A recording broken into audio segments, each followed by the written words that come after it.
வணங்குகிறேன் சுவாமி. எனக்கு முன்பதாக அண்ணனும் தோழியும் தங்களை சந்தித்து ஆசைகள் பெற்றது கண்டி மிகவும் பெருமைப்படுகின்றேன். தாங்களை என் இருப்பிடம் தேடி வந்தவுடன் அளவுகிற மகிழ்ச்சியும் ஆச்சரியமாகவும் இருக்கிறது. தம்மை பெருகிற தாமர ஒழுகுதல் வன்மையில் எல்லாம் தருகின்ற பொன்மொழியின்படி தம்மை விட பெருகாரின் நட்பும் தொடர்பும் ஆசீர்வாதமும் மிக சிறந்த செயலாகும் என்பார்கள். ஆகையினால் நாட்டு மக்கள் அண்ணன் தோழியர் இச்சிறியவளுக்கும் நல்லாசை கூறுங்கள் சுவாமி. தாங்களை ஏன் ராமான்னு சொன்ன கும்பிட்டு தெரியுமா? சீதையை போல் ஒரு பெண்ணு வர வேண்டும் என்று இந்த உலகத்திலே ஆஞ்சநேய பெருமான் இன்னும் கும்பிட்டுக்கிட்டு இருக்காராம். எது நீங்க சீதை மாதிரி இருக்கீங்க, அதனாலதான் உங்களை நான் கையெடுத்து வணங்கினேன். எந்த நாரதனும் வணங்கினது கிடையாது. வள்ளியை யாரா வணங்கினது உண்டா? ஆனா நான் கும்பிட்டேன். ஏன் தெரியுமா? சீதையை போல் ஒரு பெண் வரம் ஒன்று ராமன் எதிர்பார்த்தான். எது ஆஞ்சநேய பெருமான் இந்த உலகத்திலே பெண்கள் எல்லாமே திருமணம் ஆகாமல் இருக்கக்கூடியது ராமனை போல் ஒரு கணவனை ஏற்படுத்த வேண்டும் என்பதற்காக ஆஞ்சநேய பெருமானுக்கு போகிறாங்க. திருமணம் ஆகாதவங்களும் சரி யாரும் சரி. ஆஞ்சநேய பெருமானுக்கு எத்தனை ஆலயம் இருக்கு முதல்ல?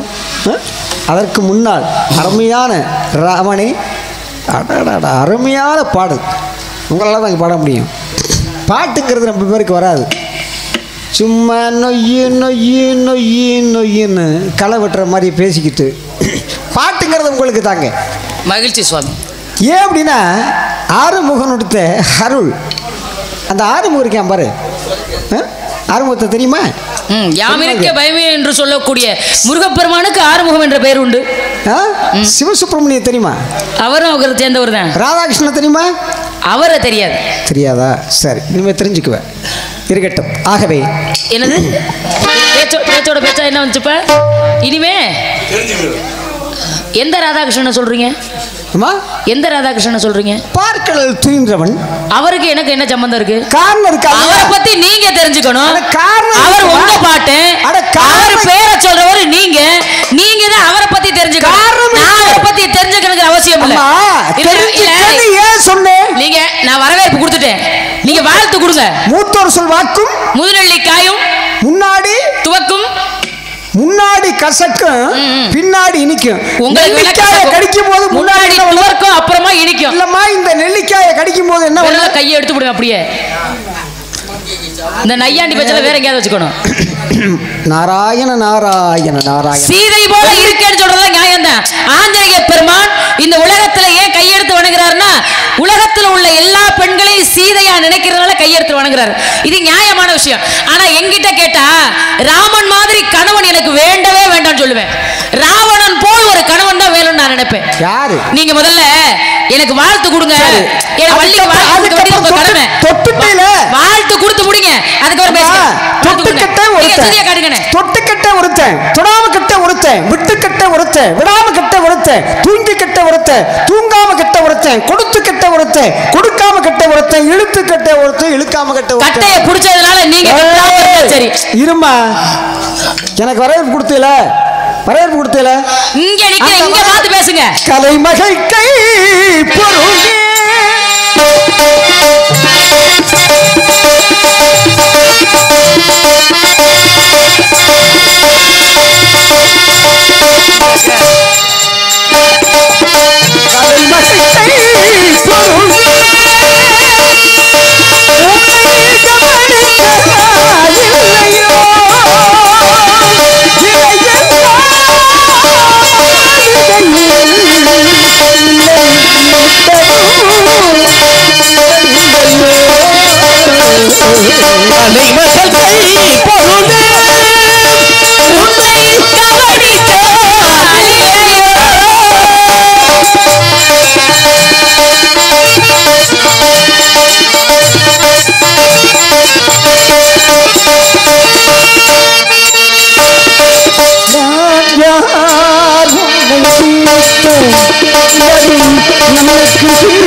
அக்கறை இலக்கணம் இலகணம் கதிம் வேதம் புராணம் வியாகரணம் நீதி சாஸ்திரம் என்று சொல்லக்கூடிய 64 கலைகளுக்கு அதிபராக விளக்கூடிய தாய் கலைவாணி நாவிற்கரசி.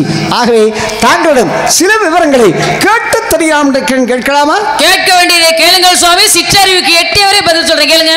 இதோ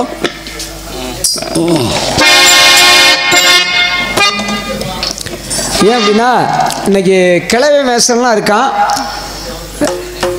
கிளவி மேசன்லாம் எல்லாம் போடணும்ட்டாரு அன்பு உள்ளாம் அப்பாவுக்காக. ஆக கடைசி வரைக்கும் நான் எப்பவுமே பவுர் அழிச்சிருவேன். கடைசி வரைக்கும் கடைசியில் நானும் வருவேன் பள்ளி திருமணத்துக்கு. இன்னைக்கு முறைப்படி நடக்க போகுது. எல்லாரும் உட்காந்துருங்க.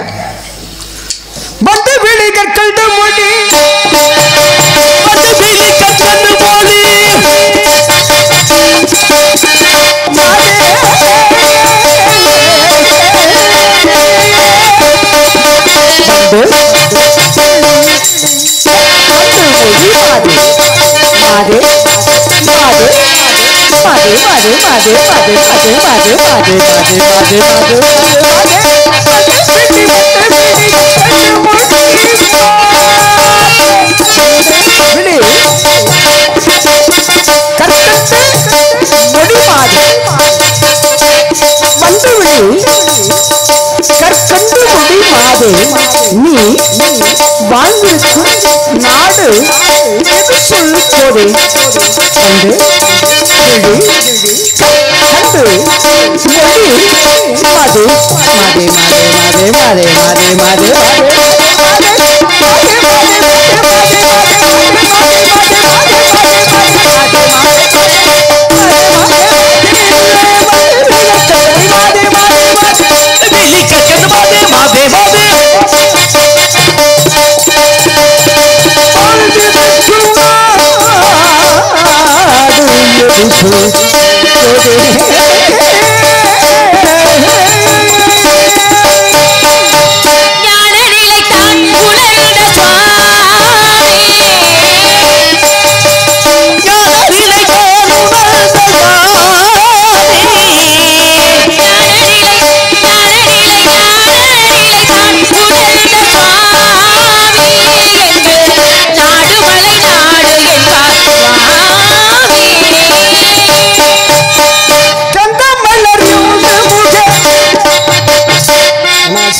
என்ன பேச மாட்டேங்கிறாங்களே, புராணம் பேச மாட்டேங்கிறான்னு இன்னைக்கு கிளை வேஷம்லாம் இருக்கு.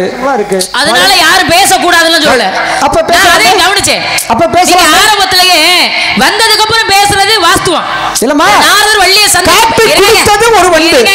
இருங்க நீங்க தொட்டதுக்கு பேசி முடிச்சுக்கிறேன். கொஞ்சம் பொறு. இந்த லோட பேசாதீங்க. பேசத்தான் வந்தேன். நானும் பேசத்தான் வந்திருக்கேன். அப்புறம் பேச முடியலங்க. வள்ளியை சந்திச்சதுக்கு அப்புறம் ஒரு நாரதர் பேசுறதுங்கிறது வாஸ்துவம். ஆரம்பத்திலே அவர் என்ன சொன்னாரு? ராமாயணத்தை தொட்டு வச்சிருக்கேன். கவனிச்சிங்களா? அவர் என்ட்ரன்ஸ் வந்து பாடும்பொழுது ராமாயணத்தை தொட்டு வச்சிருக்கேன், வர்றாள் பேசுறாங்களான்னு பாப்போன்னு சொன்னாரு. நீங்க சொன்னீங்க ஒவ்வொரு பெண்ணு இந்த உலகத்துல ராமன் போல கணவன் வேணும்னு வாழ்றதா சொன்னீங்க. நான் சொல்றேன் ராவணன் போலதான் கணவன் வேணும்னு நான் நினைக்கிறேன். ஏன் அப்படி நினைக்கணும்?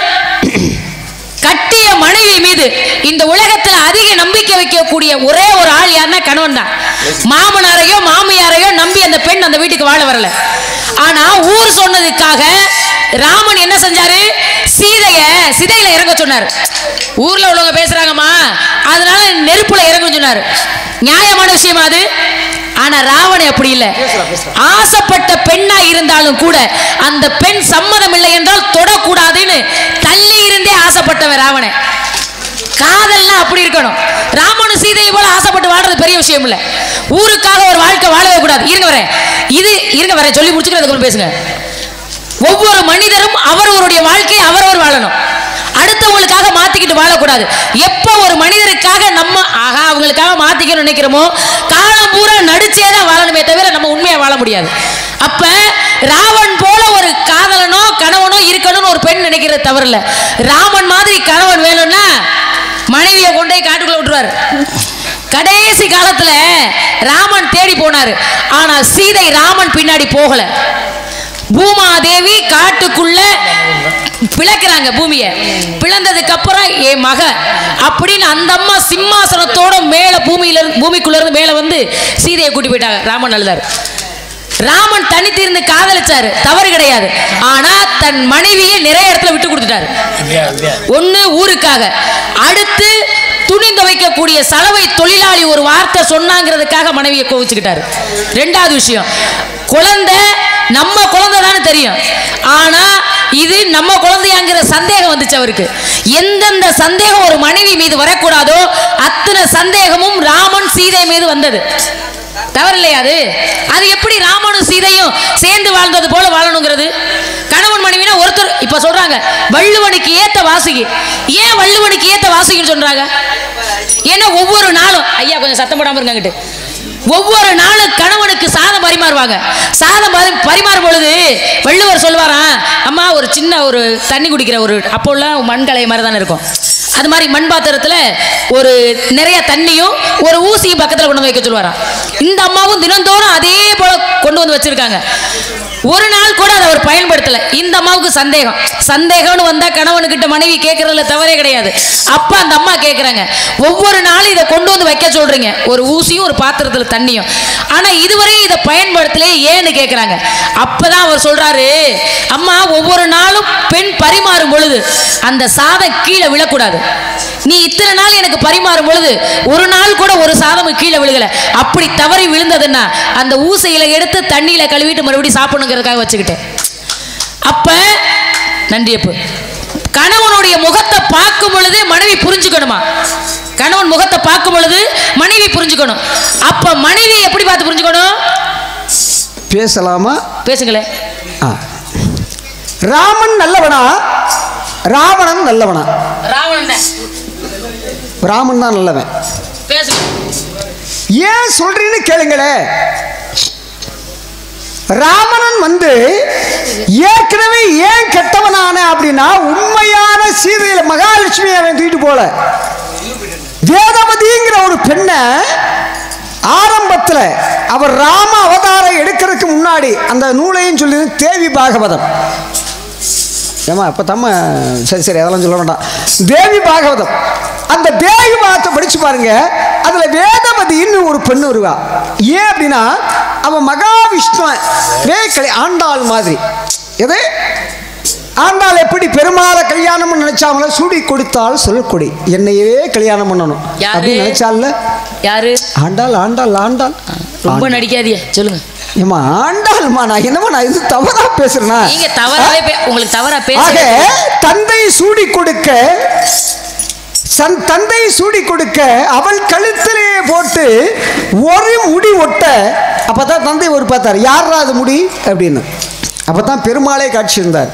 இது 18 ஆழ்வார்கள் வந்த கதை. இது 18 ஆழ்வார்கள் வந்த கதை.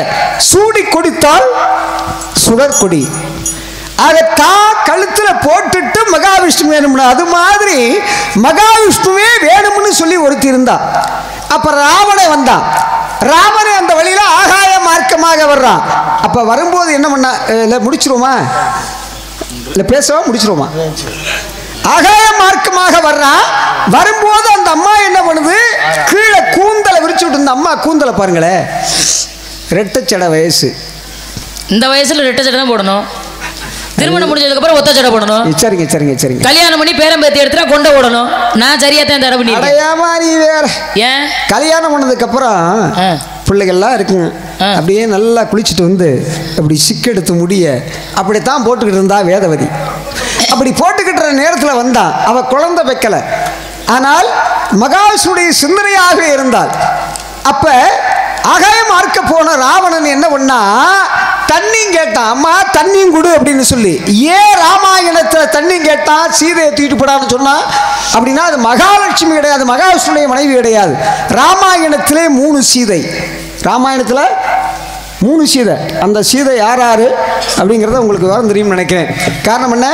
ஆக கீழே இறங்கின உடனே அப்ப அம்மா தண்ணி கொடுன்னு கேட்ட இவளா இந்த பாரு இப்படி ஒரு அழகா இந்த பெண்ணுடைய அழகு. அவ மூக்கழக பாரு, அவ கண்ணழக பாரு, அவ உதட்டழக பாரு, அவ உடம்பழக பாரு.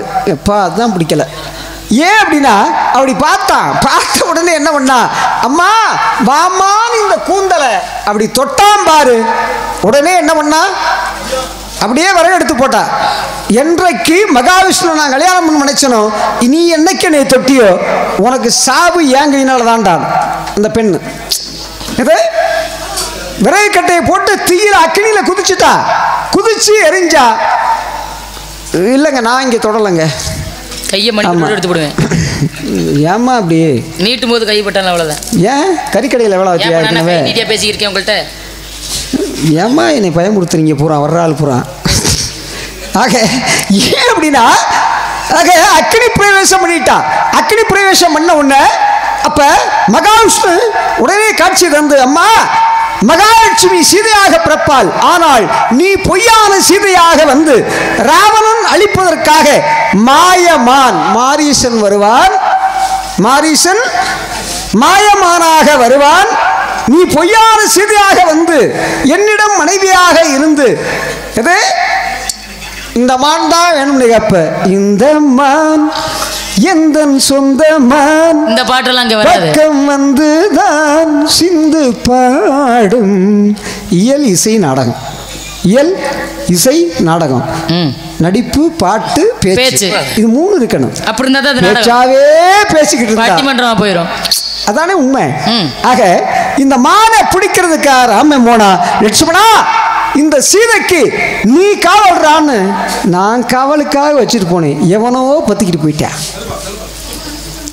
என்னது யாரோ பத்திக்கிட்டு போயிட்டான்னு இந்த சீதையை எது வந்தா ராமனுக்கு அவையும்னு சொன்ன உடனே ஏன் அப்படின்னா சாபம் கொடுத்தது வேதவதி. என்னால தான் அவன் சாகணும், என்னை தூக்கணும், என்னால் தாண்டா நீ சாகணும்னு சொன்னான். ஆக லட்சுமணன் போனா ராமனுக்கு அவையும்னு சொன்ன உடனே சீதை என்ன சொன்னா அந்த இடத்துல, ஏண்டா அண்ணன் செத்தா சின்ன கல்யாணம் நினைக்கிறியான்னு கேட்டா. அதுக்கு ஒரு கவியே இருக்கு, அண்ணன் செத்தா சின்ன கல்யாணம் நினைக்கிறியா அப்படின்னு சொன்ன உடனே தாயாரேன்னு தலை குனிஞ்சு நிற்கிறேன், இனிமேல் இந்த வார்த்தை தேவையில்லைன்னு ஓடினான். ஓடும்போது அப்ப ராவணன் வந்தா தூக்குனா இவளை, எவளை இந்த சீதையை தூக்குனான். திருப்பி வரும் திருப்பி வரும். எப்படி தூக்குனாங்க, உடம்பு இருந்தனால தூக்குனேன், நம்மளாலாம் தூக்க முடியாதுப்பா. ஏன் அப்படின்னா சீதையை தூக்கினார். இப்படி ராமாயணம் நடந்தது, மணியாச்சு. ஏன்னா கிளை வேஷம்லாம் இருக்கு. இது நீங்க சொல்றதுலாம் நியாயமான விஷயமா? இப்ப ஒருவனுக்கு ஒருத்தின்னு வாழ்ந்தது ராமாயணம்னு பேசுறாங்கல்ல, நம்ம தானே பேசுறோம். அப்போ ஒரு ராமனுக்கு 3 சீதை இருந்து நீங்க அதை பத்தி சொல்லிருக்கீங்க. நான் மேலோட்டமா தொட்டுட்டு போயிட்டேன், பேசி முடிக்கல. அப்ப இருங்க வர ராமனுக்கு இல்லமா 3 மனைவி. ஆமா, ராமன் நல்லவனா ராவன் நல்லவனா? இப்ப ராமன் கெட்டவன்கிறதுக்கு ஒரு ஆதாரம் சொல்லவா நானு? என்னது ராவணன் எந்த விதத்துல கெட்டவன்? வாலிய மறைஞ்சு ஏன் பானம் போட்டான்?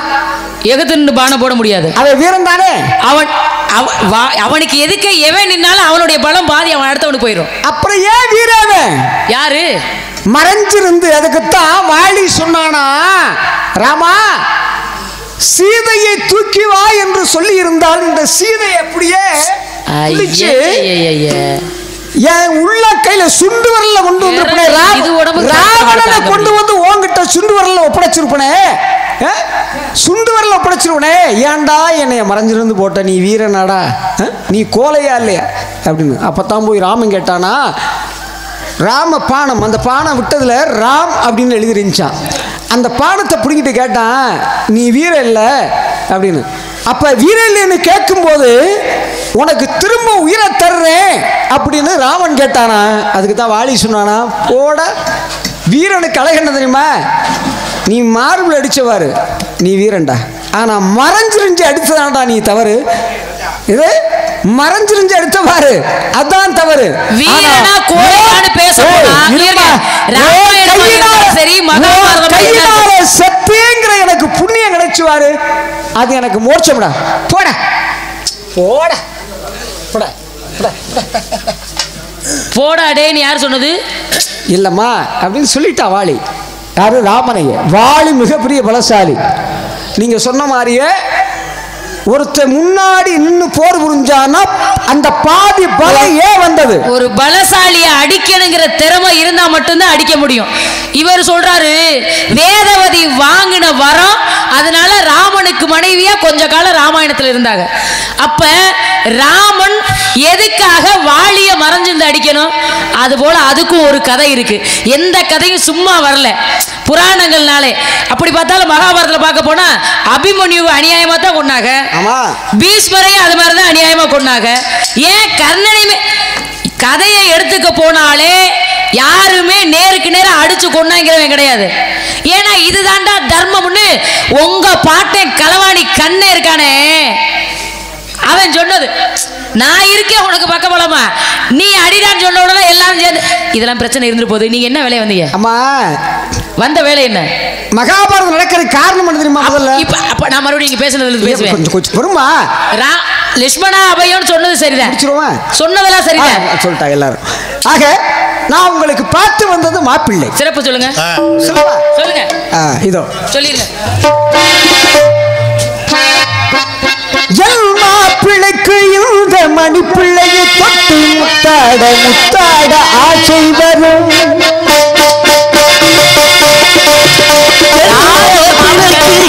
மணிப்பிள்ளையை தொட்டு முத்தாட முத்தாட ஆசை வரும். எல் மாப்பிள்ளைக்கு இந்த மணிப்பிள்ளையை தொட்டு முத்தாட முத்தாட ஆசை வரும்.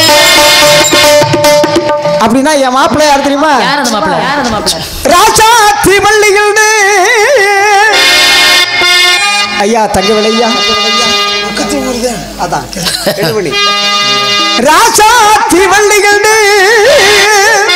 நான் தெரிஞ்ச முதலுக்கு லேசுப்பட்ட மனுஷனையா மாப்பிள்ளையா கொண்டெடுத்து அந்த மாப்பிள்ளை ராஜா திவள்ளிகள். நான் தெரிஞ்ச முதலுக்கு லேசுப்பட்ட மனுஷனையா மாப்பிள்ளையா கொண்டெடுத்து மாப்பிள்ளையா கொண்டெடுத்து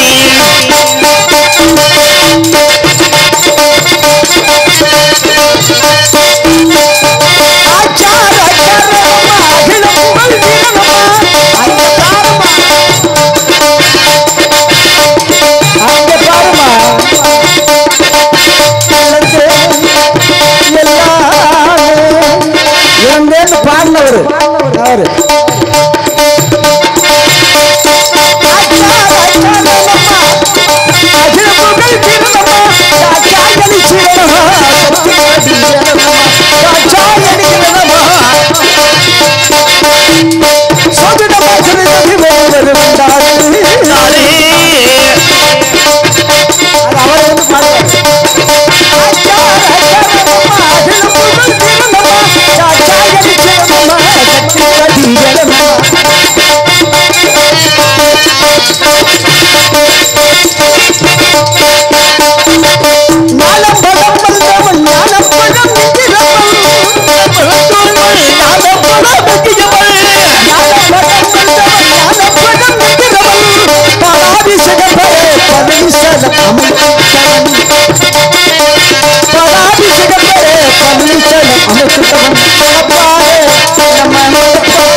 என்ன ஞாபகத்துல இருக்கிய?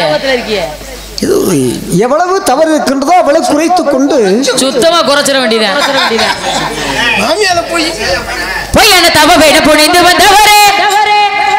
நான் தவறா சொல்ல.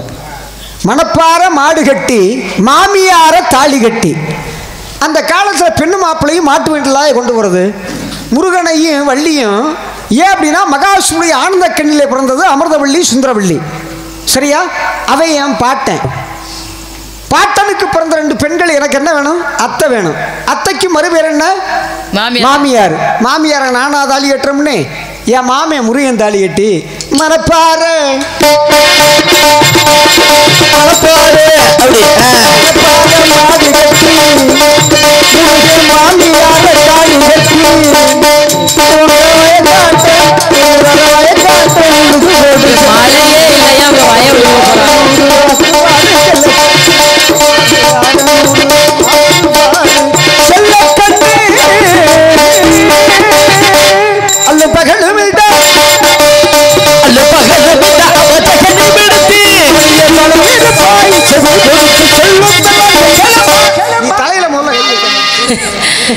நீங்க சொல்ற மாப்பிள்ளைய திருமணம் பண்ணிக்க எனக்கு விருப்பம் இல்லை சுவாமி. என்ன காரணம்?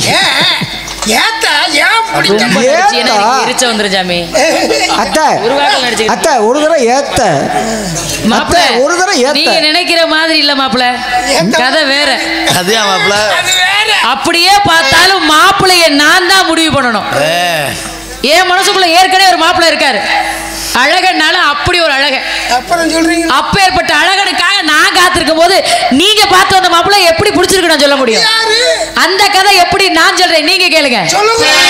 ஆனந்தம் விளையாடும் வீடு,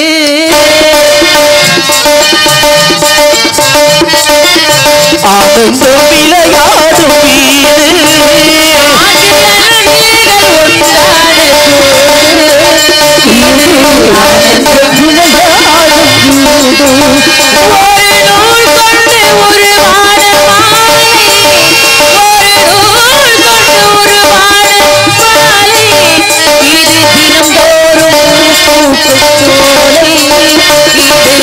ஆனந்தம் விளையாடும்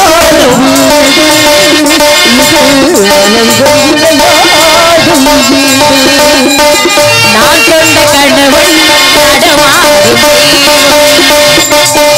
நான் கொண்ட கணவன் நடமாடும் தெய்வம், ஆனந்தம் விளையாடும் வீடு,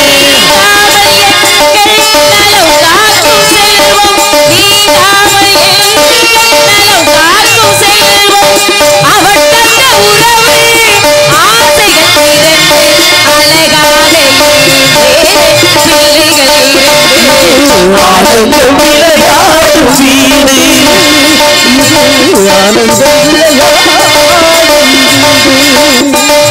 போல 2 கிளி காக்கும் தாய், எது வந்த போதும் சுமை தாங்கினீயே, எது வந்த போதும் சுமை தாங்கினீயே, நீதானே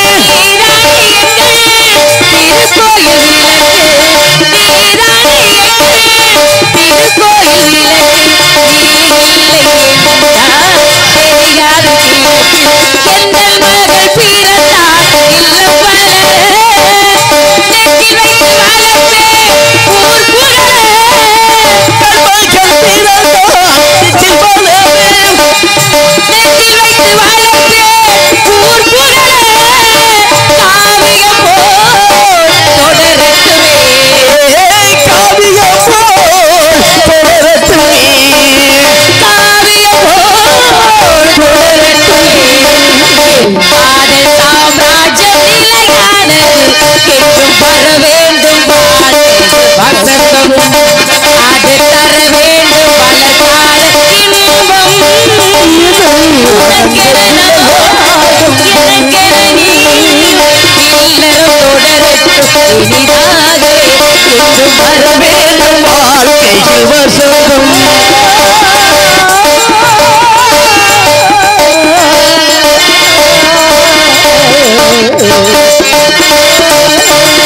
பொய்யான தப வேட புரிந்து வந்தவரே, பொய்யான தப வேட புரிந்து வந்தவரே, பொய்யான தப வேட புரிந்து வந்தவரே, பூமியில் போல் சொல்லும் புகழும் நாளே, கைவரிசை செல்லாது போ. முடிவா என்ன சொல்றீங்க? பொய் புரளி கோல் சொல்லி அடுத்த குடும்பத்தை கெடுக்கிறவரு இவர்களா? சுவாமி குட்டி, இந்த வள்ளி அந்த முருகனுக்கு கூட்டி, இந்த வள்ளி அந்த முருகனுக்கு கூட்டி, அந்த பண்டார பயலுக்கு இந்த பரதேசி சாமி குட்டி கூட்டி. அப்படியா? பண்டார பேர் பேசாத. அப்படிதான் பேசுவேன். ஏன் தெரியுமா? பேசுவேன். பண்டார பைய ஒருத்தன் வந்ததுனால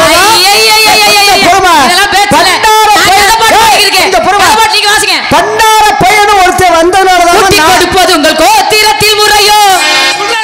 இவர் வச்ச ஆளா இல்ல? பண்டார பையனு ஒருத்தன் வந்ததுனால நாரதர் பேசுறதுக்கு ஐயா சுபேசிவ பேசுறது பாலுடைய பிறந்து மெய்யுருள் போவதற்கு வேதாந்த விடறியே நிப்பாட்டுங்க. சரியா? நிப்பாட்டுங்க. பேசுறதுக்கே நாரதனுக்கு தைரியம் கொடுத்தது அந்த ஆலியா. நீ பண்டார பையன் அப்படிதான் பேசுவேன். ஓடி ஓடி மாப்பிள. குட்டி கொடுப்பது உங்கள் கோத்திரத்தில் முறையோ. குட்டி கொடுப்பது உங்கள் கோத்திரத்தில் முறையோ.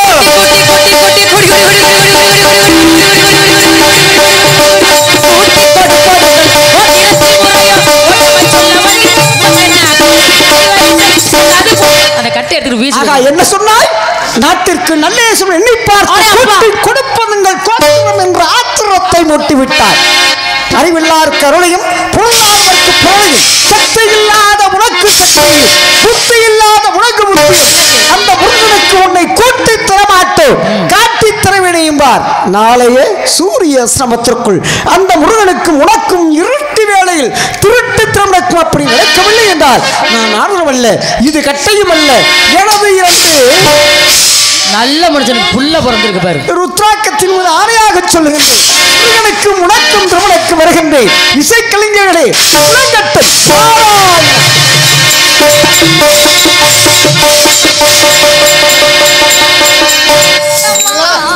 என்னப்பா பிரச்சனை அவருக்கு? கந்தன் கருணையில சிவாஜி நடந்து போவார்ல. முருகா ஞான பண்டிதா உங்களை கேட்டாங்களா?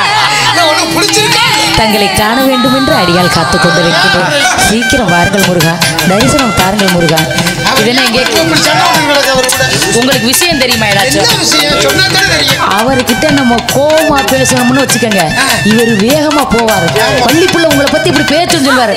அப்பத்தான் அவர் இன்னும் வேகமா விடுவாரு. நான் காத்திருக்கதே அவருக்காகத்தான். இன்னும் காலதாம தேவையா? முருகா